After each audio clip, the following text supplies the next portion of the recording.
Assalamualaikum warahmatullahi wabarakatuh.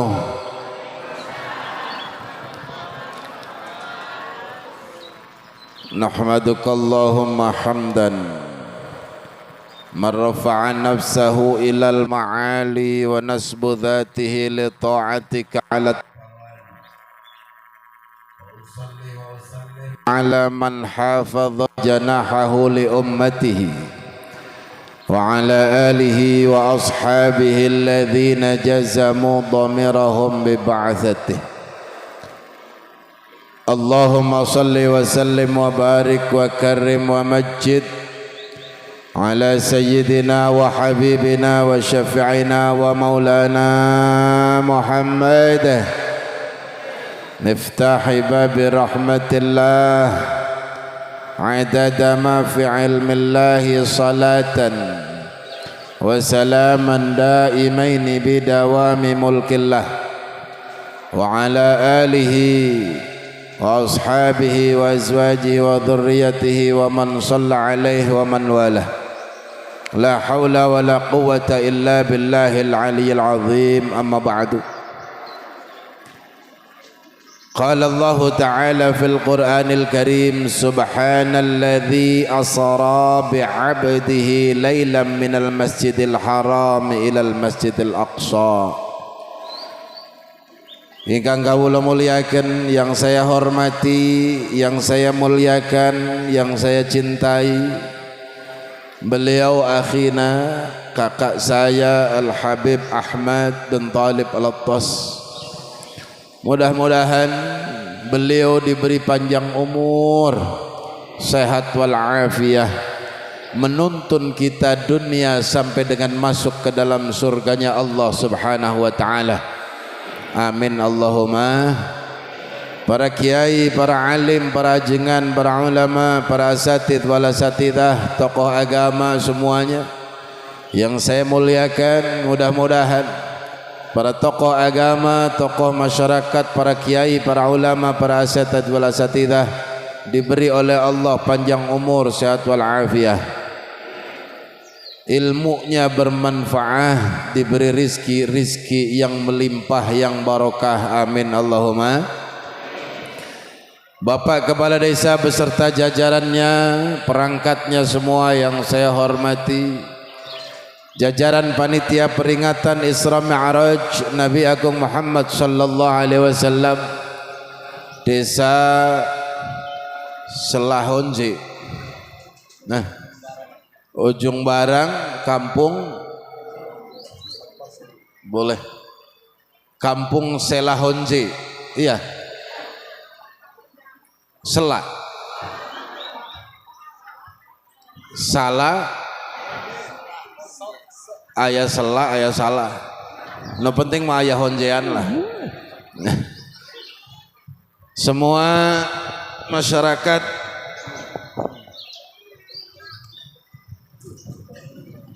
gitu. Apa itu ya? Alhamdulillah. Punten. Ya.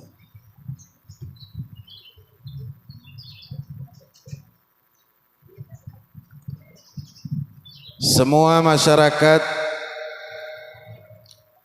Desa Ujung Barang, Kecamatan Majenang, Kabupaten Cilacap, khususnya kampung Selahonje yang saya hormati, saya banggakan. Ini termasuk kampung atas awan, kampung yang terisolasi. Ke Kabupaten Cilacap sangat jauh, Masya Allah.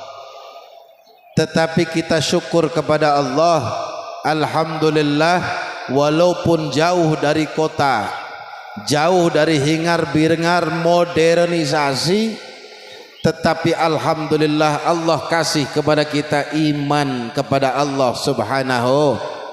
Alhamdulillah, maka kita syukur kepada Allah.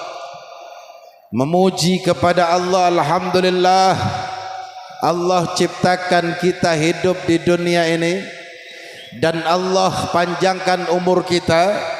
Allah tanamkan cinta di hati kita terhadap para ulama, cinta di hati kita untuk berangkat ngaji.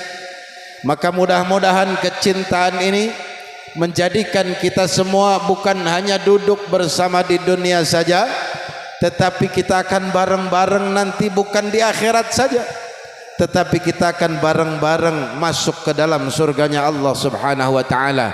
Amin Allahumma. Kenapa saya bilang kita harus masuk surga bareng? Yang disampaikan oleh Rasul, man qala la ilaha illallah ikhlasan mukhlisan dakhalal jannah. Siapa orang yang membaca sami-sami, hati-hati Bapak, lalaunan we geus kolot. Oh, geus ngora tinggal kolotna, kokolotok cenah. Alhamdulillah. Jadi kata Rasul, siapa orang yang mengucapkan ucapan la ilaha illallah ikhlasan, ikhlas, tidak mengharapkan apapun kecuali mengharapkan pahala dan keridhaan dari Allah, maka kata Rasul, dakhalal jannah. Orang yang membaca la ilaha illallah pasti akan masuk ke dalam surganya Allah Subhanahu wa taala. Kira-kira kita pantas enggak masuk ke dalam surga? Pantas enggak? Pantas. Kenapa pantas?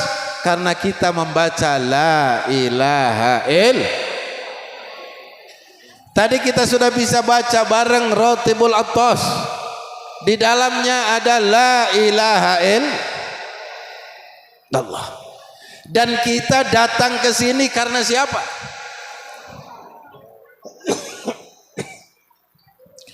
Datang ke sini karena dibayar, karena dipuji, atau karena siapa? Datang ke sini karena Allah Subhanahu. Maka yang membayar kita, yang memberikan pahala terhadap kita, yang memuji kepada kita adalah Allah Subhanahu wa taala. Allah yang akan mengasih hadiah kepada kita. Hadiahnya apa? Masuk ke dalam surga bila hisab wal azab, tanpa dihisab, tanpa diazab. Amin Allahumma. Amin ya rabbal.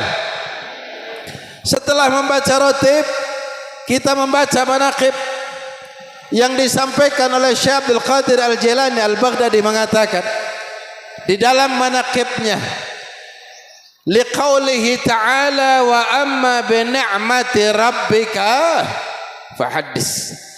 Beliau menukil apa yang disampaikan oleh Allah ketika mendapatkan kenikmatan dari Allah, sampaikan agar masyarakat ikut-ikutan, agar masyarakat mau ikut bersama kita mengingat kepada Allah, dekat kepada Allah Subhanahu. Apa yang disampaikan oleh Syekh Abdul Qadir Al-Jilani di dalam manaqibnya, ma marra muslimun ala babi madrasati illa khaffafallahu anhu al-'adzab yaumal qiyamah.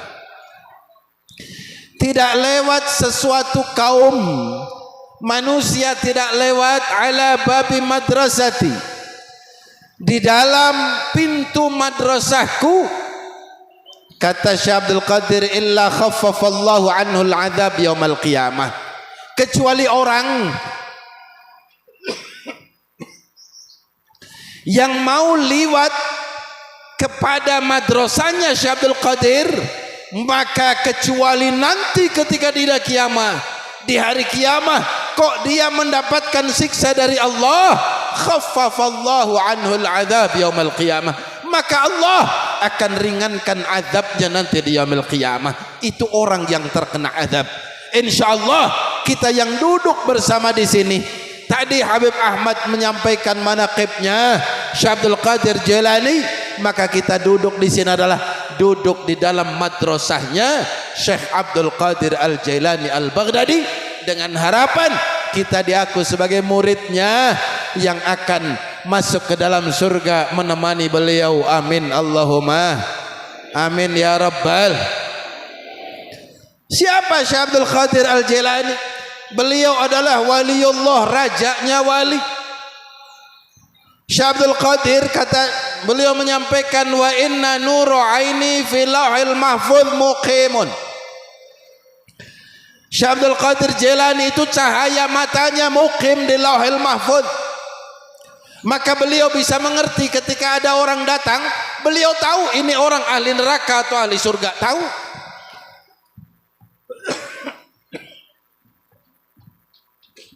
Beliau tahu semua.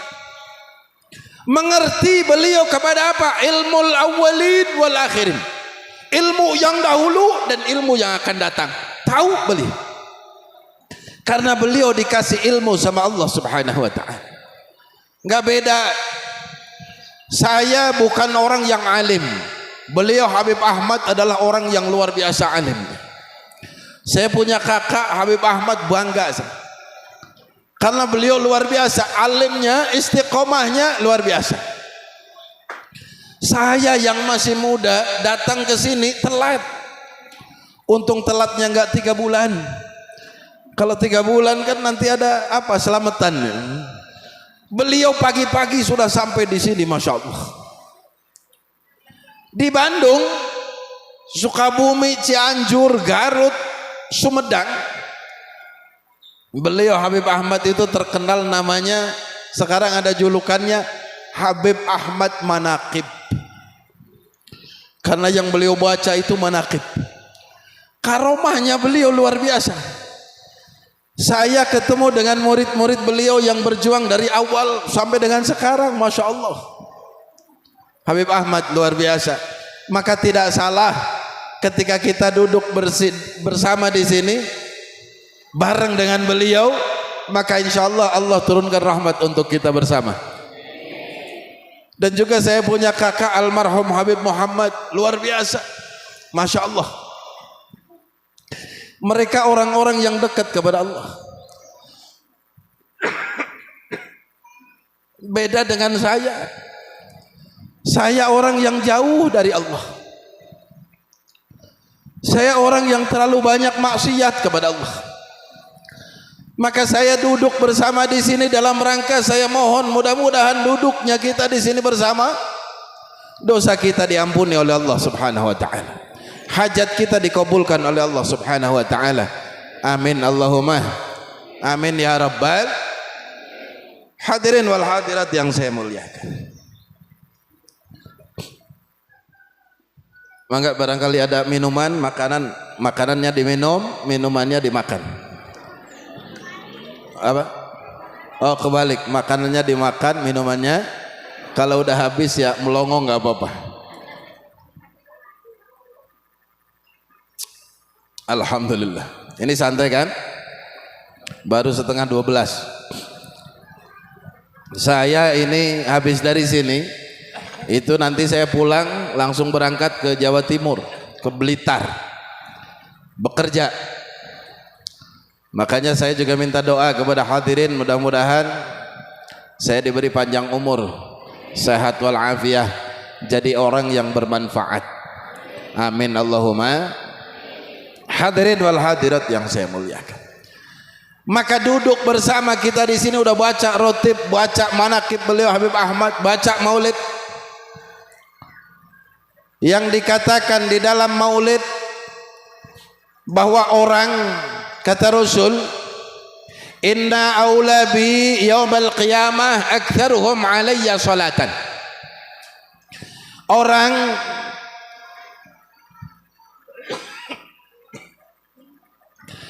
yang akan bersama dengan Nabi nanti di yaumil qiyamah, orang yang akan mendapatkan syafaat dari Nabi, orang yang akan kelihatan wajahnya oleh Nabi adalah aktsaruhum alayya salatan.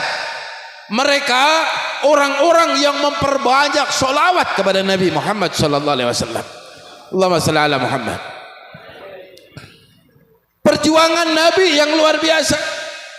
Saudara, Nabi berjuang untuk Islam dengan darah dan air mata. Perjuangan Nabi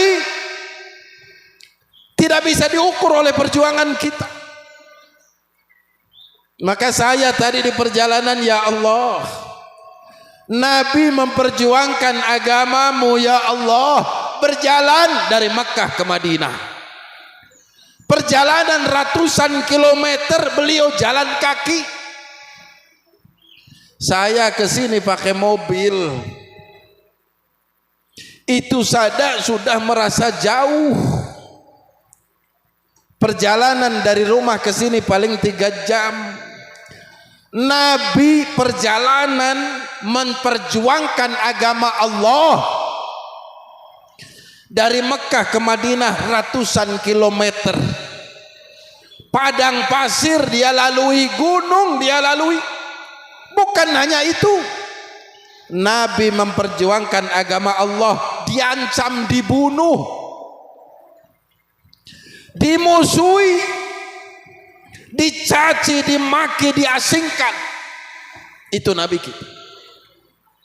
Coba saya nanya, kira-kira di Selahonje atau di daerah Ujung Barang ini,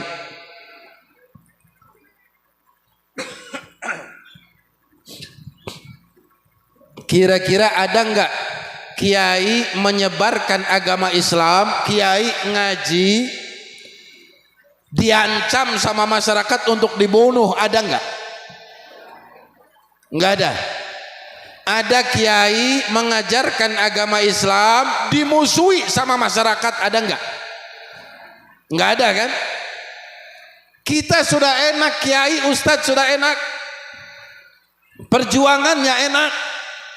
Dipanggil kayak saya datang sampai ke sini disiapin buah-buahan. Insya Allah kayaknya disiapin makan mungkin nanti nggak tahu ada apa enggak ya. Ada nasi ya mungkin ya, walaupun nggak ada yang nanam padi ya. Nanam padi enggak tapi punya nasi, kan itu hebat, luar biasa. Kita enak, datang disambut dengan baik. Nabi perjuangan jadi usir dari Mekah sampai Nabi ke Madinah, terus Nabi ke negara Taif. Ketika di negara Taif mau menyebarkan agama Allah, di sana disambut bukan dengan buah-buahan,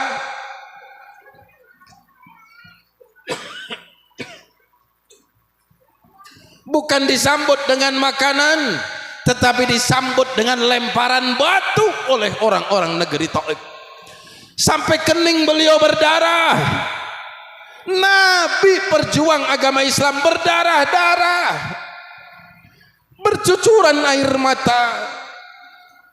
Maka ketika beliau berdarah di negara Taif, beliau menyampaikan kepada Allah dengan doanya, ya Allah, aku berlindung kepadamu yang menguasai segala nafsu, segala makhluk, segala kedhaifan.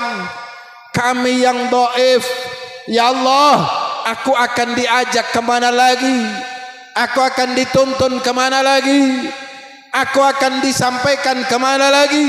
Apakah di situ di tempat di mana di tempat itu mereka memusuhi aku, mereka melempari batu kepadaku, mereka dolim kepadaku, ya Allah? Ataukah engkau akan menyampaikan aku kepada tempat yang lebih jauh, yang di mana di sana aku tidak diterima oleh masyarakatku, ya Allah?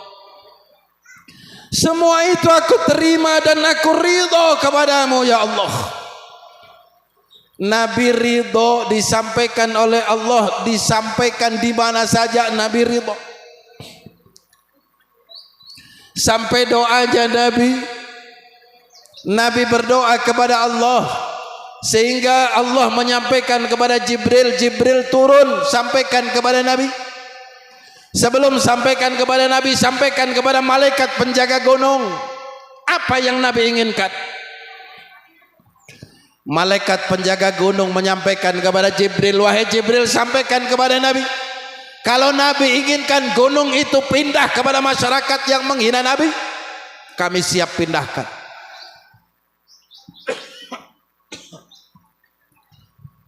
Maka malaikat Jibril menyampaikan kepada Nabi, wahai Rasul, malaikat penjaga gunung sudah siap siaga untuk apa? Menghancur leburkan masyarakat kota Taif karena mereka melempari batu kepadamu, kekasih Allah subhanahu wa ta'ala.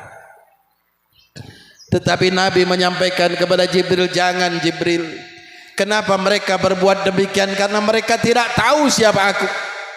Kalau mereka tahu siapa aku, niscaya mereka tidak akan berbuat seperti itu. Perjuangan Nabi luar biasa.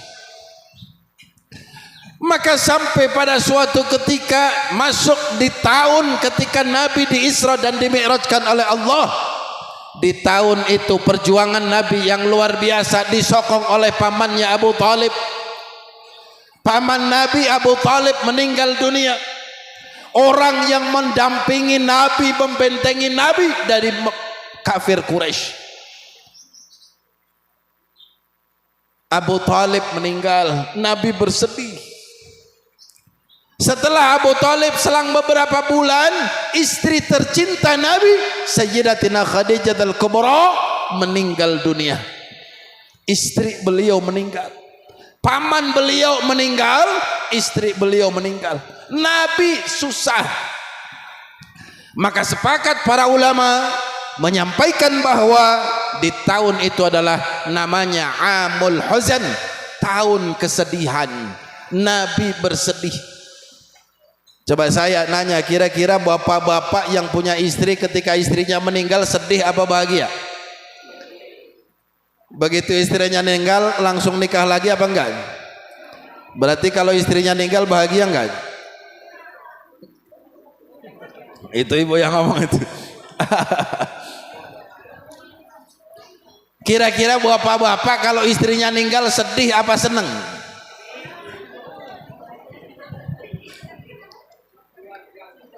Yang namanya laki-laki kalau ditinggal istri, wah itu udah luar biasa. Satu, ketika suami ditinggal istri nggak keurus, akhirnya kurus. Terus kayaknya jarang mandi, salin juga jarang.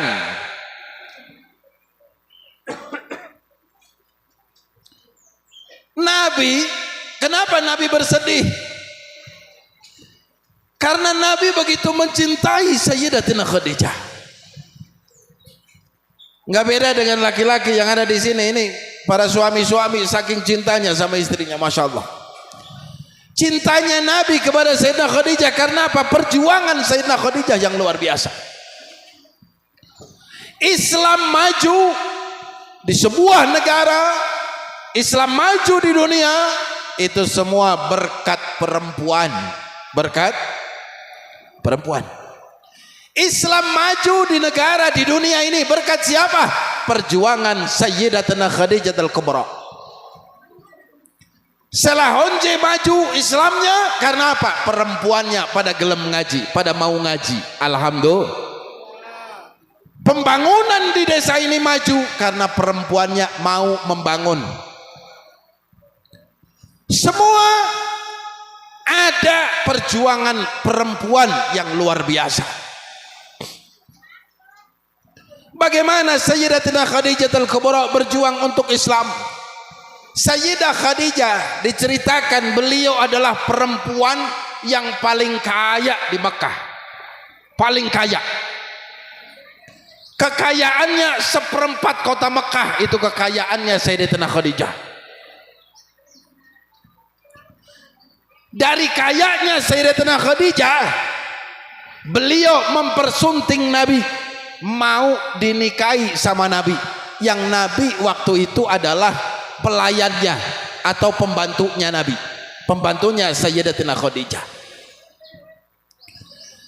Setelah menikah dengan Nabi, berjuang untuk agama Islam, Sayyidatina Khadijah sampai diceritakan ketika beliau mau meninggal, orang paling kaya di sana ketika mau meninggal diceritakan pakaiannya saja, pakaian Sayyidatina Khadijah itu tambalannya lebih dari 40 tambalan.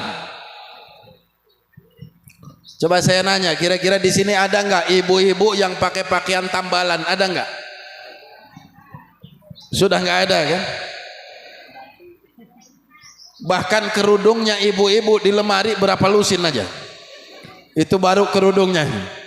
Maka kalau dihitung-hitung di lemari, kira-kira banyakkan pakaian ibu atau banyakkan pakaian bapak? Nah, ini luar biasa ini. Kenapa banyak pakaian ibu? Karena bapaknya sayang kepada ibu. Alhamdulillah. Bapaknya bilang biar saya nggak salin nggak apa-apa, yang penting kamu kelihatan cantik. Asik. Nah ini makanya ibu yang sering belanja. Alhamdulillah. Sayyidatina Khadijah, pemimpin dunia, istri Nabi, jaminan masuk surga. Pakaiannya 40 tambalan ketika beliau mau meninggal. Allahumma shalli ala Muhammad. Coba kira-kira ada di sini di Selahonje ini seorang ibu atau seorang istri yang asalnya kaya kok hidup jadi melarat sama suaminya dan syukur, ada enggak? Kira-kira ada enggak? Asalnya kaya begitu nikah sama suaminya kok jadi melarat tapi bahagia, ada enggak? Kayaknya setiap hari marah-marah terus loh. Ini istri Nabi, asalnya orang paling kaya, ketika mau meninggal menjadi orang paling melarat.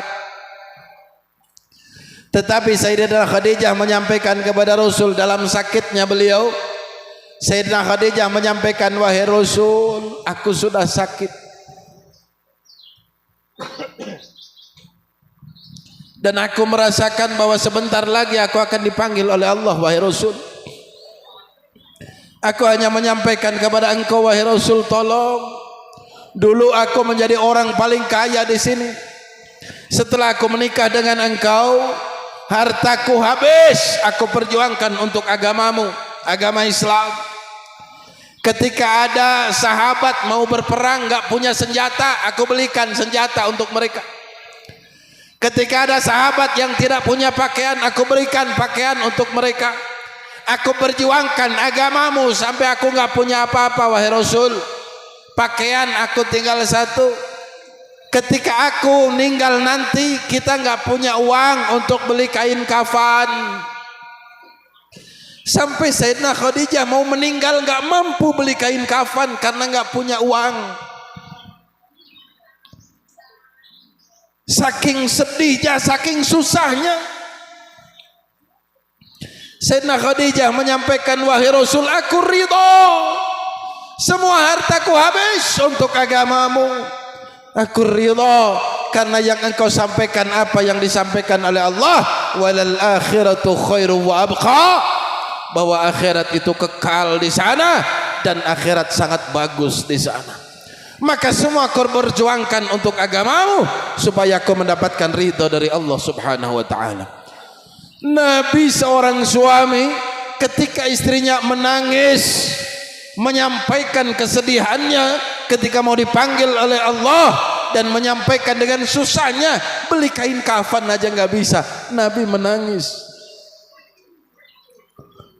Lalu Sayyidina Khadijah menyampaikan, wahai Rasul, karena aku nggak bisa beli kain kafan, maka tolong ketika nanti aku meninggal, tolong wahai Rasul, kekasihku, suamiku, ketika aku meninggal, bungkus mayatku dengan sorbanmu wahai Rasul.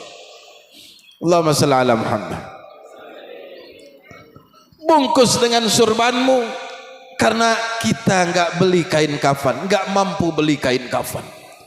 Rasul pemimpin dunia akhirat, penghulu surga, istrinya pemimpin perempuan ahli surga, ketika mau meninggal tidak punya apa-apa.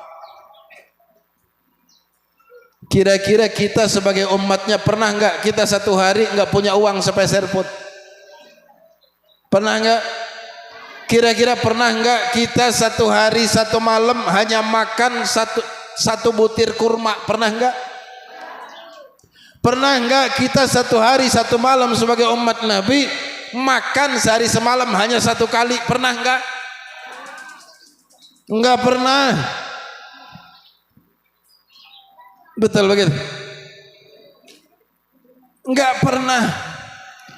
Tetapi Nabi pemimpin dunia akhirat, istrinya Sayyidah Khadijah pemimpin perempuan nanti di surga. Beliau ketika mau meninggal beli kain kafan aja enggak bisa, maka minta dikuburkan dengan sorbannya Nabi. Lalu Allah melihat kesedihan Nabi, keikhlasan Sayyidatina Khadijah, Allah panggil malaikat Ridwan, penjaga surganya Allah. Ridwan, datanglah. Datang Ridwan menghadap Allah. Ridwan datang menghadap Allah. Allah menyampaikan, wahai Ridwan, ambil kain kafan di surga, bawa turun ke dunia, sampaikan kepada kekasihku Muhammad, ini kain kafan untuk mengkafani Khadijatul Kubra, istri tercinta Nabi. Dibawakan kain kafan oleh malaikat Ridwan, disampaikan kepada Nabi, ya Rasul, ini kain kafan diperintah oleh Allah, saya sampaikan kepada Nabi untuk mengkafani Sayyidatina Khadijatul Kubra sebagai penghuni surga, pemimpin dari penghuni surganya Allah Subhanahu. Nabi menyampaikan kepada Khadijah, wahai Khadijah, kenapa engkau perjuangkan semuanya? Ya Rasul, aku inginkan adalah ridho Allah. Yang aku inginkan ridho Allah, yang aku inginkan surganya Allah. Dunia aku enggak butuh. Kenapa? Karena dunia yang aku miliki semua akan aku tinggalkan. Coba saya nanya kepada masyarakat sini, kira-kira kita sehari semalam mencari dunia luar biasa, enggak capek, enggak takut capek, cari harta, cari uang. Setelah meninggal uangnya dibawa apa enggak? Ada ibu-ibu saking senengnya sama kalung yang dipakai, umpamanya begitu mau meninggal wasiat kepada anaknya, nak, tolong ini kalung aku yang beli, aku yang susah-susah beli kalung ini, tolong ketika aku meninggal kalung ini jangan dicopot, bawa ke kuburan. Ada enggak yang seperti itu? Ketika ngomong seperti itu boleh enggak? Padahal kalungnya siapa? Yang beli siapa? Yang nyari duit siapa? Dia sendiri yang nyari duit, dia sendiri yang beli, dia sendiri yang pakai, mau dibawa ke kuburan, boleh enggak? Enggak boleh. Yang dibawa apa? Yang dibawa adalah amal perbuatan kita. Seumpamanya ada seorang laki-laki punya rumah, bikin rumah susah-susah, bikin rumah dibaik-baik sampai ngutang di tetangga, nggak apa-apa, 10 tahun belum lunas umpamanya. Susah bikin rumah, begitu dia sakit mau meninggal ngomong kepada anak-anaknya, tolong anakku, ini rumah aku yang bikin, ini tanah aku yang beli, aku susah beli rumah ini, bikin rumah ini, tolong ketika aku meninggal kubur aku di tengah rumah, boleh? Anaknya mau nggak? Padahal rumahnya siapa itu? Rumah sendiri. Usaha siapa? Usaha sendiri, nyari rezeki sendiri, nyari duit sendiri. Sampai ketika nyari duit, nyari rezeki, lupa sholat, lupa ngaji, lupa sama Allah. Tetapi ketika dia mati, pengen dikuburkan di dalam rumah, keluarganya nggak ada yang boleh. Padahal rumahnya siapa? Berarti manfaat nggak itu hartanya? Enggak manfaat, enggak dibawa ke kuburan. Maka ketika tahun itu Amul Huzn, Nabi begitu susahnya ditinggalkan oleh istri tercinta Sayyidatina Khadijah, ditinggal oleh paman beliau. Ini adalah menunjukkan Allah sedang menguji Nabi.